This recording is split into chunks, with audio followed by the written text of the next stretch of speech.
Hi mga ka-Mindtricks! Sa video na ito, ituturo ko sa inyo kung paano hindi tayo matags ng kung sino-sino. Kaya, huwag natin patagalin. Let's go!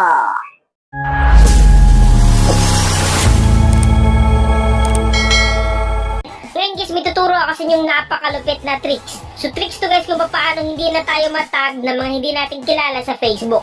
Minsan kasi magugulat na lang tayo na nakatag na tayo sa mga post na hindi naman natin kilala. Minsan may nagtatag sa atin, may mga picture, may mga videos, at may mga post na hindi naman tayo related or hindi naman natin sila friend. Tuturo ko sa inyo step by step dito, kaya make sure lang na panoorin yung video hanggang matapos para hindi na tayo matag at ma-delete natin yung mga dating nakatag sa post na kasama tayo. Una natin gagawin guys, kailangan natin mag-login sa Facebook application. So dapat guys, ito yung gamitin yung Facebook application. And make sure lang guys na dapat naka-update yan. So para ma-update yung Facebook nyo, pumunta lang guys sa Play Store guys. Then click Play Store. Then i-search nyo dito yung Facebook. So type nyo lang Facebook. So yan. Search natin. Then pag nakalagay dyan update, i-update nyo. Pero pag walang update, automatic updated na yung Facebook nyo. So balik tayo dun guys sa may application. So once na-update nyo na yung Facebook nyo, click nyo lang yung application. Ngayon, automatic dito tayo mapupunta sa profile natin. Ngayon, ang gagawin natin para hindi na tayo matag ng kung sino-sino man sa Facebook, itap lang natin itong tatlong underline dito sa bandang taas sa kanan. Tap natin yan. Once na matap na natin yan, pumunta tayo sa Settings and Privacy. So, hanapin natin yun sa pinakababa.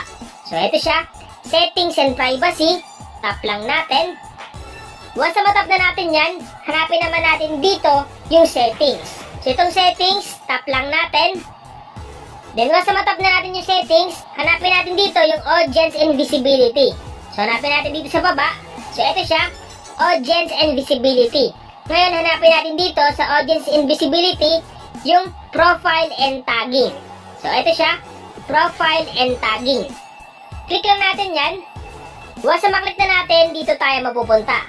Ngayon, pumunta tayo dito sa reviewing. So, dito sa pinakababa, may makikita kayo ditong reviewing. Nakalagay dito, review tags people add to your post before the tags appear on Facebook. So, ang gagawin natin, kailangan natin i-on dito. So, tap lang natin yan. So, ito yung makikita nyo. Nakalagay dyan, review tags on your post. So, ibig sabihin lang, basta may mag-tag sa'yo na hindi mo kalala or hindi mo naman friends, automatic hindi ka agad yan magpo-post sa newsfeed mo or sa mismong profile mo. So, ang gagawin natin para hindi na tayo matag basta-basta at hindi makita agad yung mga tag sa atin sa post at sa Facebook profile natin, ang gagawin natin, i-on lang natin tong button. Tap natin yan. Automatic guys, pag naka-on na yan, activated na yung review tags on your post. So, ibig sabihin lang, pag may nag-tag sa'yo, hindi ka agad makikita sa newsfeed or sa profile mo. Kasi nga, kailangan mo pa i-accept or i-decline. Ikaw yung magdidesisyon kung i-accept mo ba yung pag-tag sa'yo or hindi. Pero yung pinakapunto doon, hindi ka na basta-basta matatag at kailangan pa ng permission sa'yo para i-accept mo or i-decline yung tag na ginawa sa'yo. Ngayon guys, pag nauna natin yan, back lang natin. Sunod, dito naman tayo sa pinakababa. Nakalagay dito, review post your tag in before post appears on your profile. So, ang gagawin natin, click lang natin yan. Dito naman guys, kailangan natin dito i-on din. So, itong review post your tag in, i-on din natin yan. So, sabi dito, this only controls what allowed in your profile.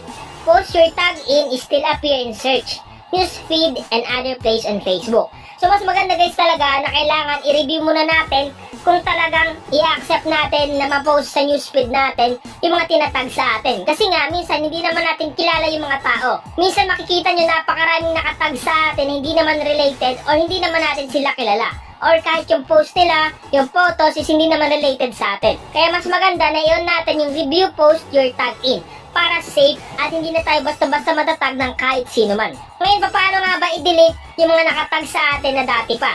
So, ibig sabihin lang, dati pa may mga post na nakatag na tayo. Ngayon, paano nga ba i-remove yun lahat? So, yung alam lang natin is pag-remove ng isa-isa, yung remove tag. Pero kung gusto natin i-remove lahat, simula pa nung una, pwede natin yung i-remove at hindi na makita sa ating newsfeed. So, ang gagawin natin guys, back lang natin. Ngayon, pag andito na tayo sa profile, ang gagawin natin, tap lang natin itong profile pic natin dito. So, ito yun, tap lang natin.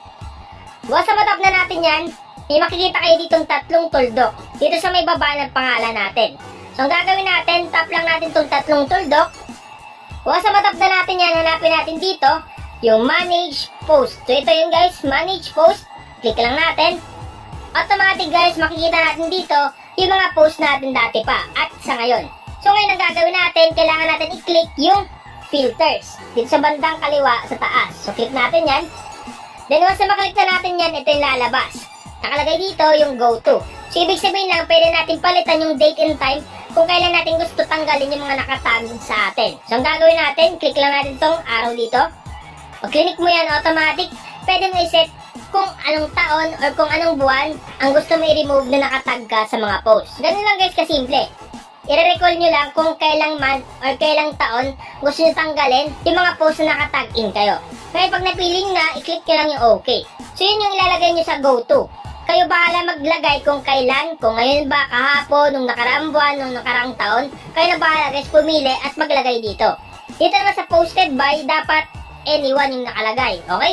So piliin natin yung anyone. Dito naman sa privacy, dapat all post. Para lahat is makikita natin. Dito naman guys, dapat i-on natin dito yung tag post. Only show post your tag in.